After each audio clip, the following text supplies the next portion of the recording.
আসসালামু আলাইকুম সুপ্রিয় দর্শক, আজকে আরেকটি নতুন ভিডিওতে আপনাদের সবাইকে স্বাগতম। সৌদি আরব আসার পর শাকসবজি একদম কোথাও পাওয়াই যায় না গ্রামের মতো। তো আমি এই লাউ গাছগুলি নিজের হাতে লাগাইছিলাম। তো ভাবলাম আজকে শুটকি তরকারি রান্না করব, ঠিক যেমন গ্রামে রান্না করি। কথাটা শুনে অবাকই লাগছে, কিন্তু এটাই সত্যি। এই শুটকিগুলি আমরা নিজের হাতেই বানাইছি, আমার শাশুড়ি পাঠাইছে এগুলি গ্রাম থেকে না ছেলেদের জন্য। এগুলি সবগুলি পুঁটি মাছের শুটকি। তো লাউ শাক দিয়ে, তারপরে বেগুন দিয়ে, আলু দিয়ে শুটকি তরকারি রান্না করব।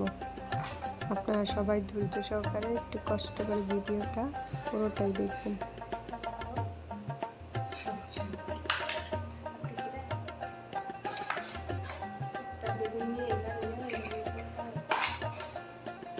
Kailan itong kadang?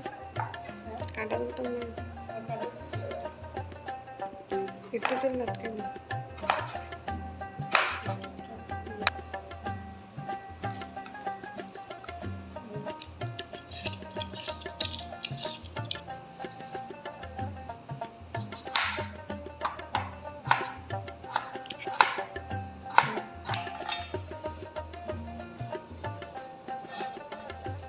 যে কোনো সবজি রান্না করার আগে একটু হালকাভাবে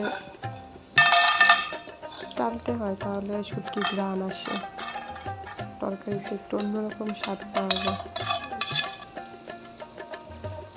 তারপর শুটকিগুলি টালা হয়ে গেছে, এখন কড়াই গরম তেল দিয়ে দিছি। তেলটা একটুই দেওয়ার চেষ্টা করবেন, আমার এখানে একটু বেশি দেখা যাইতেছে।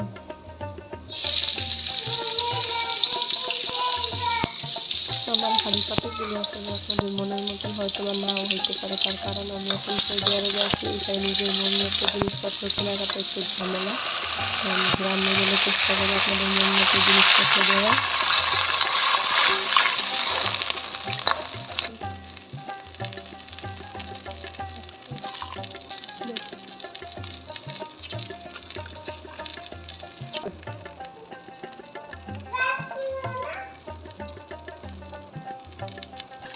আর এটা হচ্ছে রসুন, আর রসুনটা ইন্ডিয়ান রসুন হওয়ার কারণে কালার হয়ে গেছে। আর এখানে সব পাউডার মশলা পাওয়া যায়, আর কাঁচামরিচ ব্যবহার করতে হয়।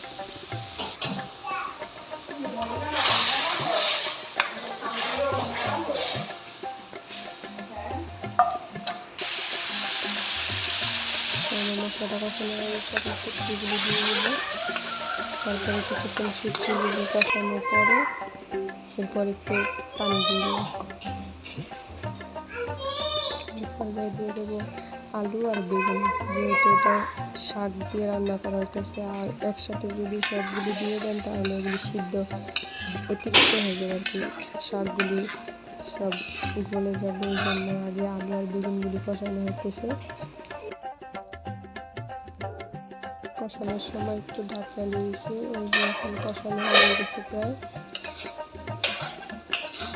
এখানে হলুদের কালারটা একটু বেশি দেখা যাচ্ছে, একটু বেশি দেওয়া হয়েছে, কারণ যেহেতু শাক দিয়ে রান্না করবো, কালারটা পরে থাকবে না, শাকের কালারটা কিছুটা হালকা হয়ে যেতে পারে, এই জন্য একটু বেশি দিয়েছি। এখন শাকগুলি দিয়ে দিছি, একটু ভালোভাবে মিক্স করে তারপর একটু ঢেকে দেবো।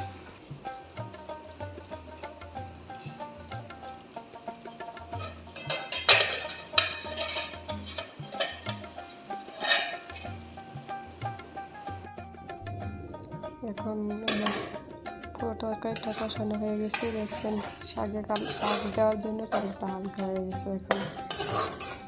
এখন একটু পানি দিয়ে দেবো, পরিমাণ মতো ঝোল আর কি। শুটকি তরকারিতে ঝোল কম দিতে হয়, কারণ বেশি পানি থাকলে বা ঝোল থাকলে পানসা হয়ে যায় তরকারিতে।